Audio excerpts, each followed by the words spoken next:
Vai passar o medo, a angústia, a insegurança.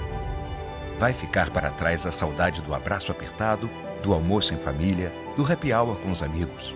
As coisas ainda estão fora de lugar. Viva o agora. Diga que ama. Pergunte se está tudo bem. Olhe com carinho que mantém a cidade em segurança. Fique em casa, se puder. Respire. Trabalhe. É hora de pensarmos no todo. Somos o país que não desiste até o último segundo da prorrogação. E juntos daremos a volta por cima.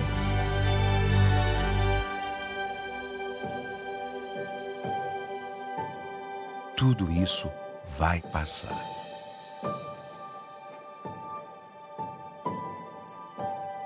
Enquanto não passa, conheça o novo jeito Quali de ajudar.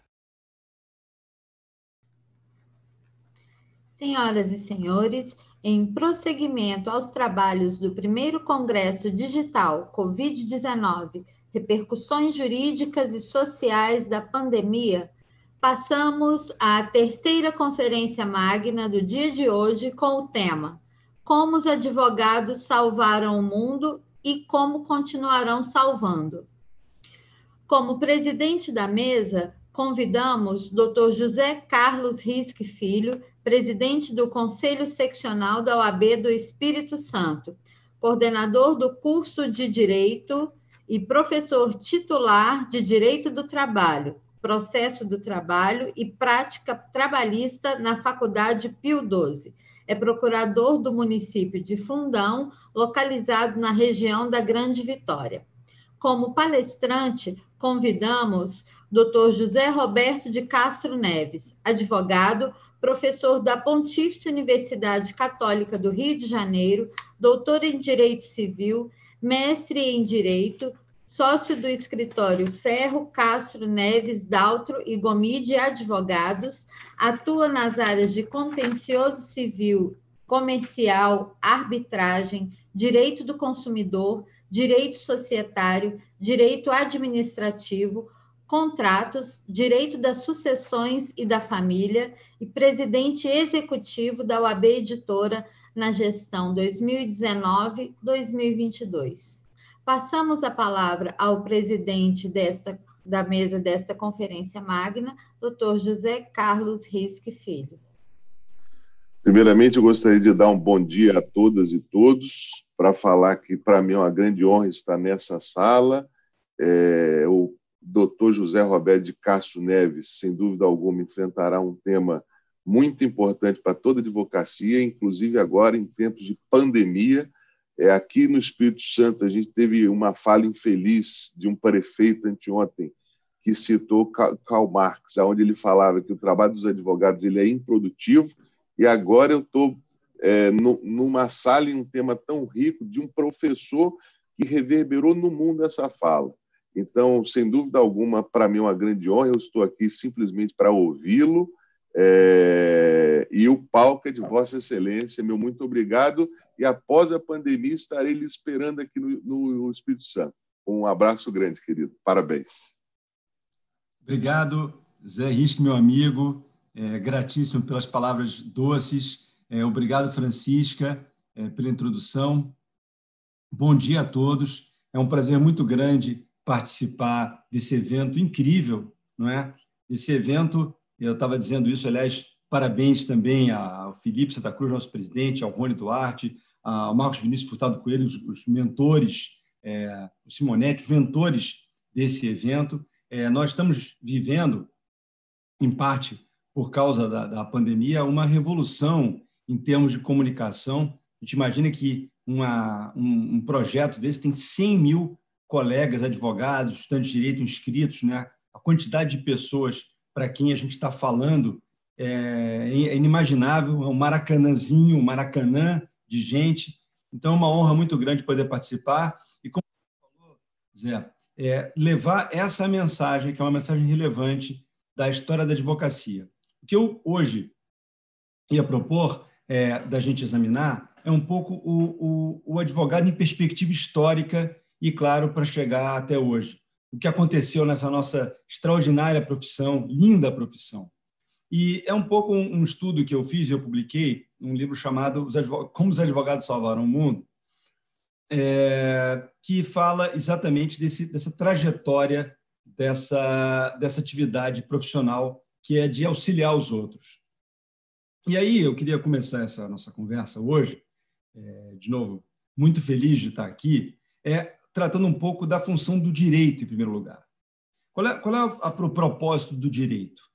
O direito tem uma ideia de garantir a ordem, né? De garantir a segurança social. Esse é o grande propósito da nossa matéria do direito. Mas, se a gente pensar bem, essa ordem ela vai haver também num Estado ditatorial.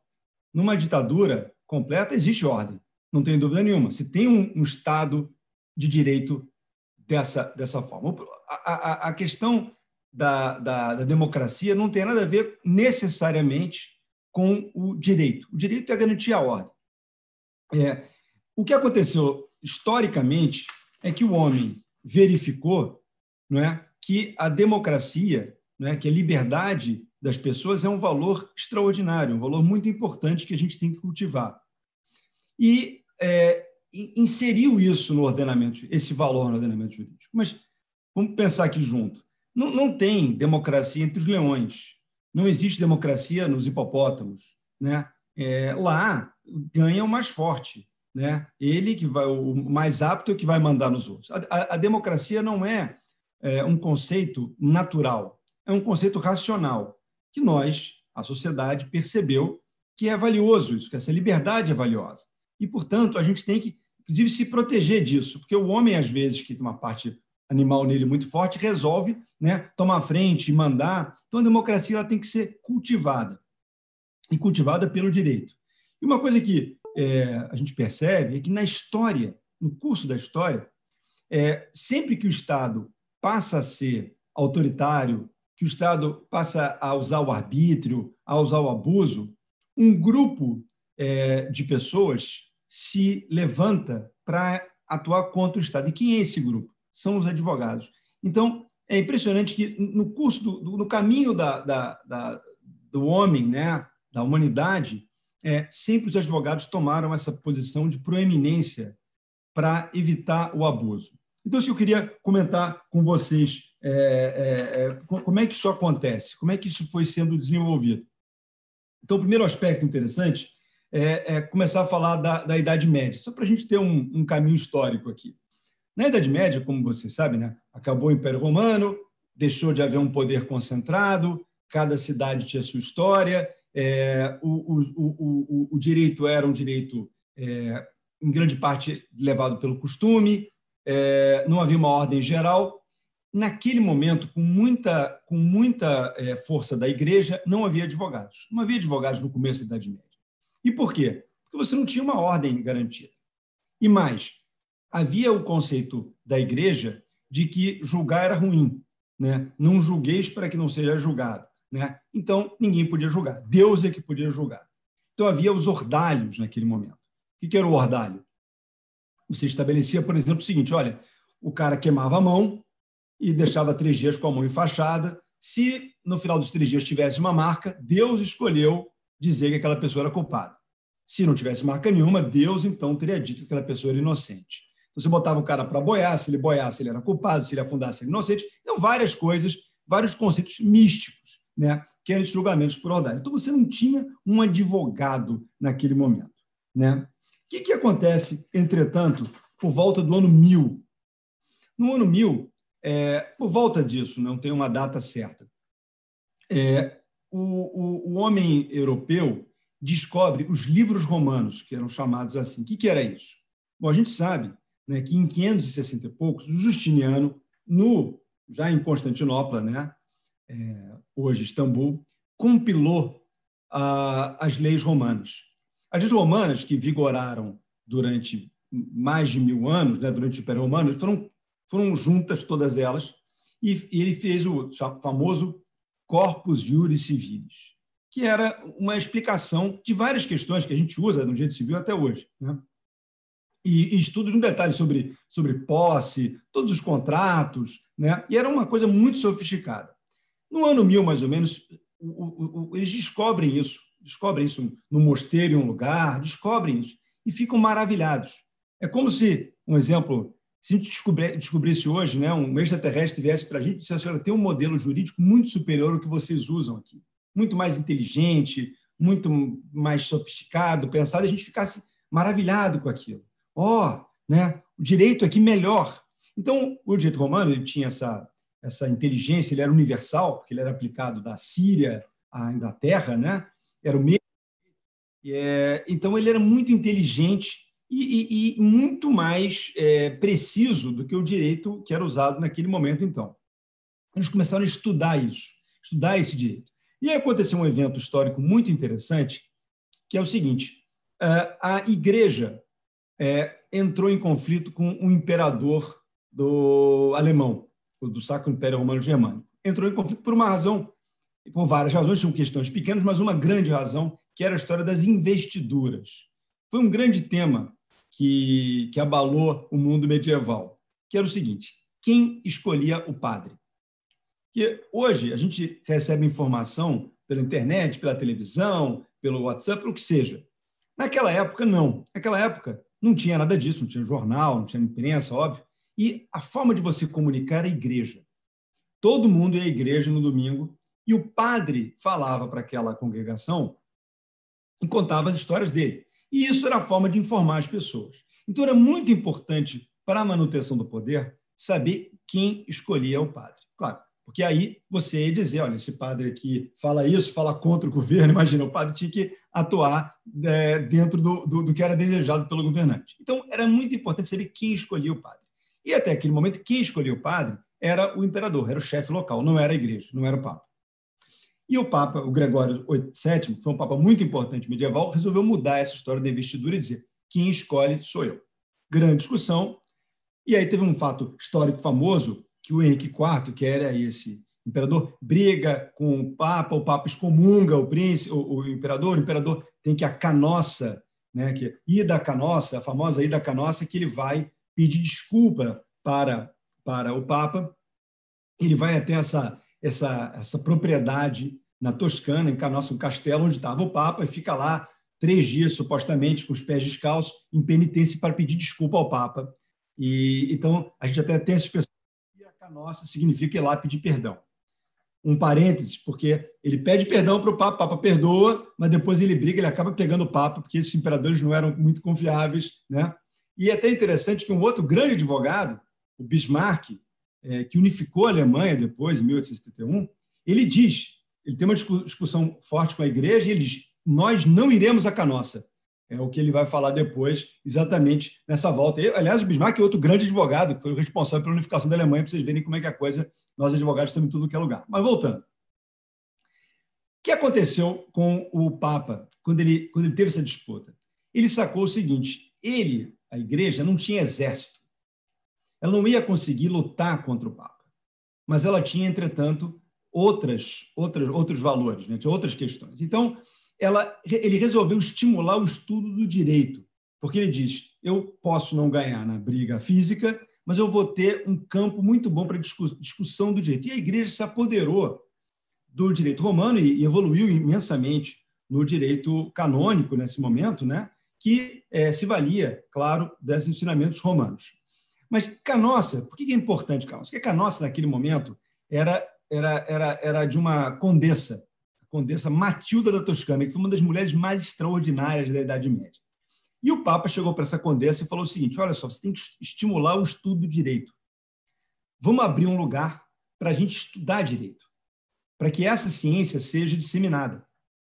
E a Matilda, então, numa área que era dela, numa cidade que era dela, que era Bolonha, resolve fazer a primeira faculdade do Ocidente para estudar exatamente esses livros romanos. Então, a primeira faculdade, Bolonha Docet, Bolonha Ensina, foi a primeira faculdade, o primeiro movimento educacional mais organizado. E as pessoas, então, iam a Bolonha para estudar esses livros romanos. Então, foi a primeira faculdade, exatamente de direito, com esse propósito de se proteger de um imperador arbitrário. Então, a gente já começa aí. Então, a nossa cidade... E aí é uma coisa interessante também, Zé, não sei se as pessoas já viram isso, mas é interessante porque essa faculdade ela foi feita fora de um grande centro. Bolonha não era Roma, que estava o Papa, ou não era Milão, que era mais maior, ou Paris, ela estava fora dos grandes centros. Então, a ideia de que o estudo tem que ser feito longe do poder, exatamente para você poder oxigenar as ideias e não ter um controle tão rígido. E esse modelo foi repetido em Oxford, em Cambridge, em Coimbra, que não era Lisboa, né, em Salamanca, enfim, foi reproduzido pela Europa inteira. A única exceção era Paris, por uma razão, Paris sempre foi a Universidade de Coxinha, né, muito ligada à igreja. Mas era um modelo, e no Brasil, interessante falar isso, quando se decidiu que a Faculdade de Direito não ia ser no Rio de Janeiro, que era a capital, você pensou exatamente nisso. Então, em Olinda, em São Paulo, porque não eram, naquele momento, o centro do país. Mas, enfim, o fato é que esse estudo do direito teve um aspecto muito interessante, porque, até hoje, não é? O direito é uma forma de ascensão social que depende, acima de tudo, do esforço pessoal de cada um, o que é uma coisa muito, muito, muito bonita da nossa profissão também, né? Naquele momento, numa sociedade muito estratificada, o sujeito lia, ele estudava, ele conhecia as normas e ele era logo, então, chamado ou pela igreja, para subir pela igreja, ou ele era chamado para alguma família, para ser o consigliere daquela família, para ser a pessoa que ia indicar os temas jurídicos, para ser um notário daquela família. Ou seja, o direito, como é até hoje, é uma forma de ascensão social pelo mérito.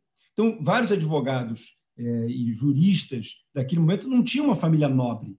Eles eram juristas pelo mérito deles, pelo estudo deles, pelo esforço deles. Um ano interessante do direito, meio perdido, mas é interessante, é o ano de 1215. Por quê? Bom, a coisa mais conhecida é o ano da Magna Carta, né? A Magna Carta, como todo mundo sabe, né, foi um documento assinado pelo rei inglês, o João Sem Terra, com os barões dele, para exatamente limitar esse direito. Quem estava lá eram muitas pessoas oriundas de Bolonha. A ideia de haver esse conceito jurídico é uma ideia que espraiou na Europa inteira. Então, era uma ideia de regulamentar o poder do rei, de diminuir a arbitrariedade do rei, que também foi fruto de uma ideia jurídica, né? Então, em 1215, o João Sem Terra, porque ele tinha perdido uma parte da Aquitânia, que era uma herança da mãe dele, a Leonor da Aquitânia, né, que ele perde para os franceses, então ele por isso ficou conhecido como João Sem Terra, e ele tem que assinar aquilo como uma forma de manter. Então, a questão de taxação, a impossibilidade de invadir a casa dos outros, uma série de regras, e que, portanto, é um marco no mundo jurídico. Mas 1215 também tem um outro dado importante, menos conhecido, que é o seguinte: é o ano em que a própria igreja disse para acabar com os julgamentos por ordálios. Estabeleceu um modelo racional de julgamento, e não esses julgamentos de Deus, né? Os combates divinos, essas coisas que são místicas. Por exemplo, os julgamentos têm que ser racionais. Uma pessoa vai falar o ponto dela, a outra vai rebater, e aí a coisa vai caminhar. Mas advogado mesmo, vai surgir lá pelo século XIII, XIV, é quando vai surgir o advogado, ou seja, a profissão de uma pessoa que vai ajudar a outra. A profissão da pessoa versada em direito, versada em lei, que, a partir daí, vai auxiliar as outras pessoas, que é uma profissão lindíssima. E ela vai surgir na Europa, de uma forma geral, né? Na França, você cria a Ordem dos Advogados, tem uma Ordem dos Advogados que é de 1327, e o presidente dessa ordem segurava um batom, e era o bâtonnier, por isso. Então, o nome bâtonnier tem essa origem em 1327, do presidente da ordem. Você, aí no Espírito Santo, você segura esse bastão, que era o presidente dessa liga de advogados que é organizada, né, com pessoas conhecedoras do direito, que se propunham a ajudar as outras. Veja que isso é possível num Estado organizado, né? No Estado desorganizado, isso é impossível, e assim na ditadura também, porque o advogado não consegue trabalhar na ditadura. Na Inglaterra, eles se dividiram, como é até hoje, em Inns. Na Inglaterra, a advocacia é um pouco diferente, é mais prática, né? Enquanto você tinha universidades de direito na Europa, na Inglaterra você estudava os casos. Então, o advogado era o cara que ficava nessas irmandades, eram 4, são até hoje 4, e você ficava estudando lá os case laws, os precedentes, e a partir daí você, então, aplicava. Na Inglaterra, acontece um caso também de um professor de direito chamado John Wycliffe, que é um marco também na história.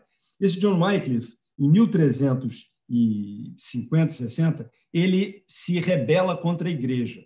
Veja que, naquele momento, a igreja tinha um papel muito forte, né, na sociedade. Ela controlava tudo, controlava a comunicação, controlava muita coisa. E havia, claro, infelizmente, excessos, né? E esse John Wycliffe, que era um professor de direito, era um advogado, ele, então, faz uma rebelião dos Lollards, uma rebelião muito importante, exatamente denunciando os excessos. Naquela época, ele é condenado, ele morre, mas virou um mártir, esse advogado, e aquela ideia fluiu devagar, porque você não tinha imprensa. Então, até então, né, toda a informação ela se dava oralmente. Era assim que a coisa ia, né? Um livro, a Bíblia, por exemplo, para ser feita, você demorava um ano, pelo menos, uma pessoa trabalhando todo dia para fazer. A virada disso vai se dar, como a gente sabe, lá em 1450 e poucos, com Gutenberg, quando ele faz a imprensa móvel. E ele encontrou um outro nome de um outro estudante de direito importante chamado Martinho Lutero, já na Alemanha.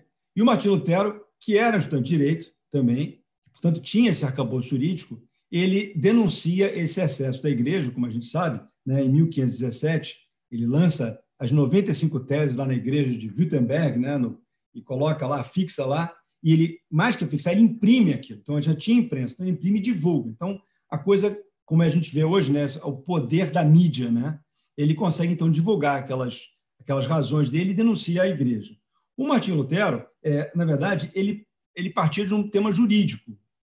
Como nós sabemos, a igreja ela permitia que você expiasse o pecado pagando algum valor, pagando uma indulgência, pagando um valor. Então, você comprava o teu pecado, esse era o modelo. E o Martinho Lutero denunciou isso. E ele denuncia isso a partir de uma interpretação da Bíblia, do Salmo 71. Porque o Salmo diz o seguinte: na tua justiça obterei a libertação. Esse é o Salmo. Então, o Martinho Lutero, coisa de advogado, né? Dizia, olha, a minha interpretação não é essa que está sendo dada. É que, para você ser perdoado, você não precisa pagar nada, você só precisa se arrepender. O arrependimento é isso, porque ele fala, na tua justiça obterei a libertação, o arrependimento devia ser o suficiente para você, não precisava pagar coisa alguma, você só precisava do honesto arrependimento. Isso é uma grande questão, porque a igreja, naquele momento, gostava muito, apreciava muito essas doações, né? E aí essa discussão se colocou e ele, então, inicia um processo. Tem um tema muito relevante do movimento protestante, que é a história de ler a Bíblia. Porque isso, até então, como ninguém tinha a Bíblia em casa, só tinha a igreja, só o padre, ele interpretava a palavra de Deus.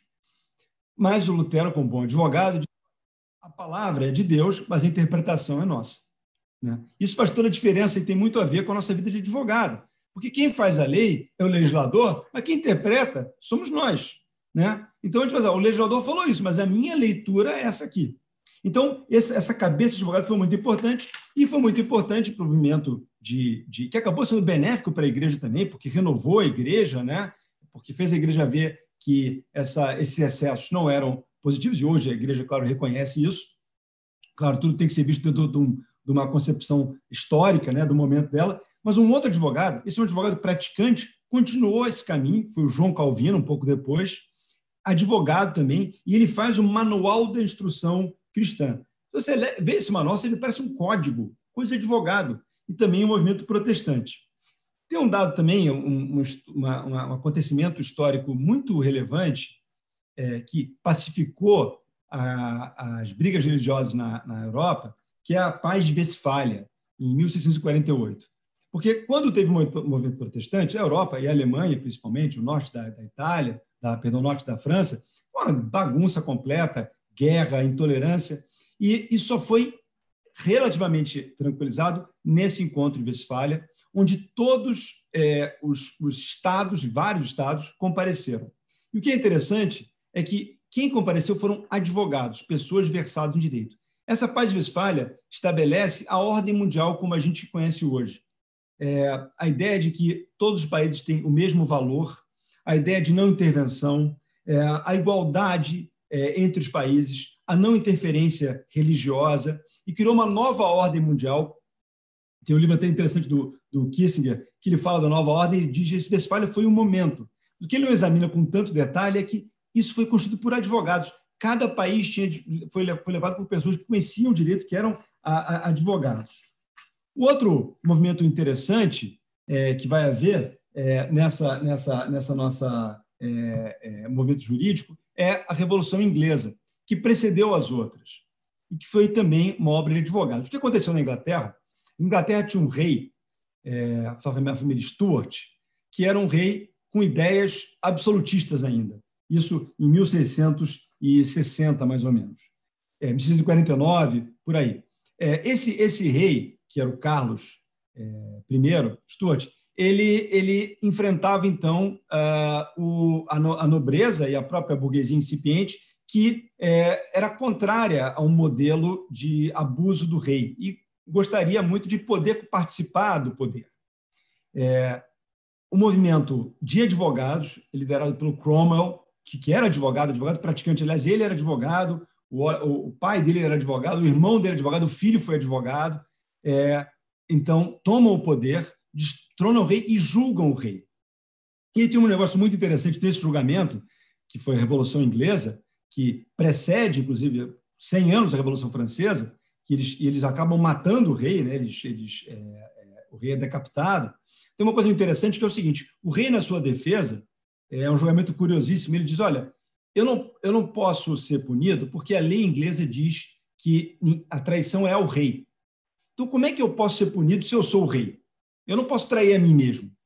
E o Cromwell e o grupo dele, que era um grupo de advogados, diz, olha, você tem que interpretar corretamente a norma.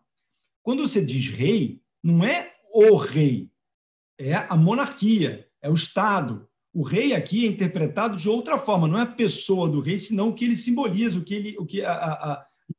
significado dele. E acabou vencendo isso, teve um julgamento e ele acaba morrendo, mas é coisa de advogado. E depois a restauração da ordem na Inglaterra, e quando o próximo rei vem em outros termos diferentes, inclusive tem a Revolução Gloriosa adiante, e em termos jurídicos muito delimitados, o papel da monarquia é delimitado. Isso vai acontecer. Esse modelo foi levado... quanto tempo eu tenho? Desculpa perguntar a vocês. Esse tempo foi... São 11h11, Xará. Eu acho que a gente começou 10h40, não é isso? Doutor José Roberto, me perdoe, o senhor está perguntando, mas uns minutinhos só para o seu encerramento, para que nós possamos começar o próximo painel, organizar o próximo. Não, está ótimo. Então, o que acontece é que você tem um modelo, depois da Revolução Francesa, que é uma revolução em que também os advogados... a Revolução Americana, primeiro, em que os advogados foram fundamentais. Todo o modelo da Revolução Americana foi feito com grandes advogados, né? Toda a ideia da Revolução foi de o Jefferson, o Madison, todos eles advogados praticantes. A Revolução Francesa, em seguida, também feita por advogados, sempre advogados, né? Todos eles, o Robespierre, o Danton, o Saint-Just, sempre com modelos jurídicos de garantir essa participação das pessoas de uma forma democrática. E são todos conceitos que acabaram se espraiando para o mundo inteiro. No Brasil, a gente teve uma questão interessante, que foi o seguinte: você, no momento da liberdade, né, no momento do que a gente virou uma nação, não havia no Brasil universidades. Isso foi um grande problema, o problema da educação, ao contrário do que havia, por exemplo, nos Estados Unidos. No momento em que os Estados Unidos se liberta da Inglaterra, né, havia lá uma série de universidades jurídicas e, portanto, uma classe de advogados já constituída. No Brasil, os advogados todos tinham que ir para Coimbra estudar. Então, a gente demorou aqui. A primeira universidade do Brasil é de 1827, portanto, depois, né, já da independência.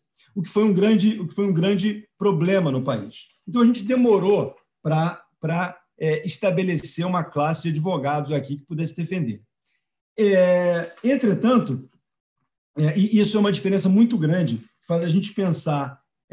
Entretanto, ainda hoje, mais recentemente, eu vou aqui andar mais rápido, você vê como advogados foram fundamentais. Um exemplo, o Mandela, claro, era advogado, né? Toda a história dele, a lição dele, tem uma lição muito bonita, porque quando ele é preso, né, pelo sistema racista, abusivo na África do Sul, mas quando ele sai da prisão, ele não busca, não é, a retaliação, a revanche. Ele, ao contrário, ele, de uma forma muito elevada, tenta a composição. Isso que fez com que a África do Sul não se transformasse numa desgraça completa, ao contrário, né? Além disso, Gandhi também, que foi advogado, a vida inteira advogado, né? Foi para estudar na Inglaterra, depois ele foi para a África do Sul, um movimento também contrário ao racismo, uma situação extraordinária. Depois ele vai para a Índia e lidera o movimento de independência da Índia, também de uma forma extraordinária. Então, ele é um grande advogado. No Brasil, a gente vê também a atuação da OAB hoje sempre muito atenta com as liberdades. O movimento da Lava Jato, que é óbvio que a gente pode questionar um ou outro abuso, mas foi um movimento muito importante no Brasil também, e foi um movimento de jovens advogados, né? A gente precisava uma boa sacudida aqui no país. Enfim, então os advogados ajudaram, sempre ajudando, né, a estabelecer normas seguras, né, e enfrentar a tirania. E, de novo, por que os advogados estão sempre à frente disso? E a resposta é simples, porque nós somos os primeiros a notar quando o modelo não está adequado, né? Nós somos os primeiros a verificar que é um abuso, porque a nossa atuação fica comprometida. Num Estado onde não há a possibilidade de defesa, não é? A nossa profissão fica manietada. E é claro que a gente tem que ser o primeiro a gritar e o primeiro a não se conformar com esse modelo. Enfim, então eu acho que agora, no Brasil, e aí só terminando aqui, falando o comentário do José Risque, no momento que a gente está vivendo, da pandemia, de muita insegurança, de muita crise, eu acho que, assim como os médicos, né, os profissionais de saúde foram fundamentais no primeiro momento, eu acho que nós, advogados, é que vamos ser os grandes protagonistas agora numa reconstrução, né, num momento de mais solidariedade, fundamental nesse Brasil, que já é um país, infelizmente, muito injusto e que a gente vai enfrentar essa crise, mas, com certeza, a advocacia vai ter que mostrar o seu valor agora. Muito obrigado. Professor José Roberto de Castro Neves, quem agradece são todos os 100 mil advogados que estão inscritos aqui. Queria te parabenizar e te falar que é uma honra estar aqui ao seu lado. Eu sei que o senhor não precisa ver de livro, mas eu vou lhe citar alguns seus livros aqui, que inclusive levam o mesmo tema de sua apresentação hoje, que é uma obra maravilhosa, e queria muito que o senhor estivesse aqui no Espírito Santo em breve. E aproveitar para ler aqui esse hall de livros, para que a advocacia que está vendo essa apresentação saiba que a sua obra, infelizmente, não tem como se resumir em meia hora, né? Então, a gente tem o livro de mesmo nome, que vende muito, inclusive. Eu quero que o senhor traga essa apresentação aqui ao Espírito Santo. Tem o Código do Consumidor e Cláusulas Penais, da editora Forense. Tem uma Introdução ao Direito Civil, da editora Letra, Direito das Obrigações, editora GZ, Medida por Medida, o Direito Shakespeare, para vocês terem ideia do nível do professor José Roberto, e a Intervenção do Direito, edições de Rio de Janeiro. Então, assim, eu queria agradecer a sua apresentação, sei que o tempo é curto, queria agradecer a todos os advogados que viram aqui essa palestra magna, em especial aos advogados do Espírito Santo, que eu já recebi aqui um monte de WhatsApp, de Instagram, para falar para a advocacia do Espírito Santo que o professor José Roberto estará presencialmente aqui em breve. Se tivermos que estender esse isolamento, vamos ter que fazer online. E para avisar, professor, que a advocacia tem dado aula de extrair algo de bom de um momento ruim. Eu acho que o que vai diferenciar o ser humano após o isolamento é quem conseguiu, dessa experiência, com esse esforço imenso, extrair algo de bom de um momento tão ruim. Nós, da OAB Espírito Santo, inauguramos, há 5 dias atrás, o projeto chamado Meu Escritório, que é um ambiente de atendimento coletivo e gratuito para toda a advocacia. Nós estamos tentando não somente salvar o mundo, mas, primeiramente, salvar a nossa classe. É um esforço muito grande. Eu já lhe confessei que o prefeito aqui da Grande Vitória fez uma crítica e aqui, ouvindo a sua apresentação, eu vi que a gente pode não fazer prédio nem obra, mas sem o nosso trabalho a gente não tem um ambiente propício para que você tenha esse tipo de construção. Então, eu queria agradecer em especial ao professor José Roberto, ao presidente Felipe Santa Cruz, que está promovendo um evento fantástico, ao meu querido amigo irmão Rony Duarte, que é um querido amigo meu, foi o primeiro presidente da OAB a visitar o Espírito Santo no último ano. Ele veio ver as nossas praias aqui, foi lá na nossa sala, e parabenizar também, principalmente, aos servidores da OAB, que, sem dúvida alguma, são essenciais para que tudo isso daqui aconteça. Meu muito obrigado. Parabéns, professor. Obrigado.